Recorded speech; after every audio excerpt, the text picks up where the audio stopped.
안녕하세요. 서울 강원 지역 사업정리 컨설턴트 신영철입니다. 오늘은 폐업을 하시면 가장 많이 문의하시는 철거 공사에 관한 내용입니다.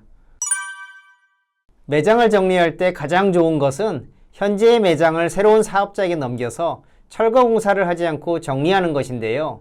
요즘 같은 경우에는 새로운 창업을 하는 경우가 많지 않아 건물주, 즉 임대인의 요구에 따라 철거 공사를 한 후 매장을 정리합니다. 철거 공사를 할 때 많은 사장님들이 철거업체를 통해 견적을 비교해 보는데요. 지금부터 매장을 철거할 때 도움이 될 만한 내용을 말씀드리겠습니다. 첫째, 폐기물 양을 줄이셔야 합니다. 철거 작업 시 가장 많은 비용이 들어가는 것이 폐기물의 양인데요. 일반적으로 철거라고 하면 외부와 내부로 나눌 수가 있습니다. 철거업체에서는 외부 간판이나 햇볕 가리개 같은 어닝 천막, 내부의 바닥, 벽체, 천장을 뜯어내고 나오는 폐기물을 종류별로 구분해서 폐기물장에 버립니다. 따라서 철거할 부분이 많으면 폐기물도 많아지고 그에 따라 비용도 올라갈 수밖에 없습니다. 폐업하시는 사업주는 철거 견적을 보기 전에 건물주와 협의를 잘 하셔서 철거할 부분을 가급적 줄여서 폐기물 양을 줄여야 비용을 아낄 수 있습니다. 둘째, 사다리차나 엘리베이터 사용 가능 여부를 따져보셔야 합니다. 매장이 2층 이상일 경우 사다리차나 엘리베이터 사용 가능 여부에 따라 필요한 시간과 인력이 달라집니다. 사다리차 등을 활용하면 작업이 쉬워지기 때문에 비용을 절약할 수 있습니다.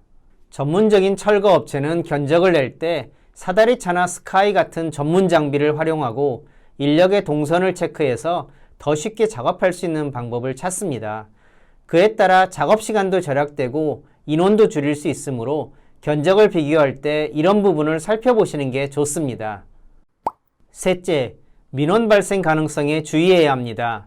주상복합이나 대형 쇼핑몰, 아파트 상가 등과 같이 상가나 사무실이 많은 곳에서는 철거 공사 중 소음이나 먼지 날림 등의 민원으로 철거 공사가 중단되는 경우도 있습니다.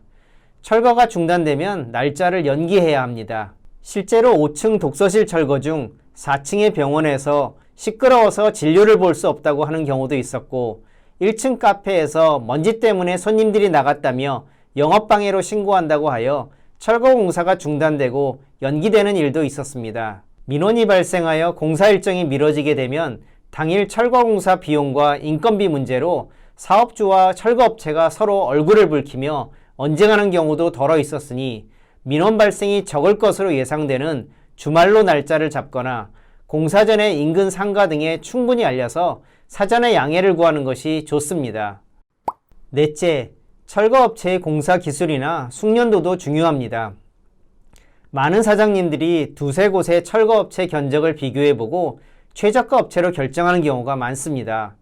철거공사 숙련도가 떨어지는 업체로 공사를 하게 될 경우 철거 시간이 예상보다 더 걸리거나 철거가 제대로 안 되는 경우도 있습니다. 그로 인해 건물주에게 보증금을 돌려받는데 문제가 생기는 경우가 왕왕 있습니다. 따라서 무조건 최저가 업체로 결정하는 것보다 충분한 철거공사 경험과 전문 인력 확보가 가능한 업체에게 공사를 맡기심이 좋습니다. 마지막으로 업체 결정 후 철거공사 계약서 작성을 하셔야 합니다. 매장을 철거하다 보면 예상하지 못한 문제가 생깁니다. 공사 중에 유리창이나 내부 벽체의 파손, 2중이나 3중 바닥 때문에 폐기물의 양이 두세 배로 크게 늘어나는 폐기물 비용 증가의 문제, 미숙련 철거업체의 공사 중단, 철거 완료 후 건물주의 추가 공사 요구 같은 것인데요. 이런 부분을 사전에 미리 잘 체크하시고 계약서를 작성하셔서 철거를 준비하심이 좋습니다. 만일 계약서 작성이 어려울 경우 견적서에 위에서 말씀드린 내용을 적어 놓는 것이 좋습니다. 다음 시간에는 건물주와 분쟁이 많이 나는 철거나 원상복구 범위에 관한 법적인 문제를 살펴보겠습니다. 영상이 도움되셨다면 구독, 좋아요, 댓글 남겨주세요. 감사합니다.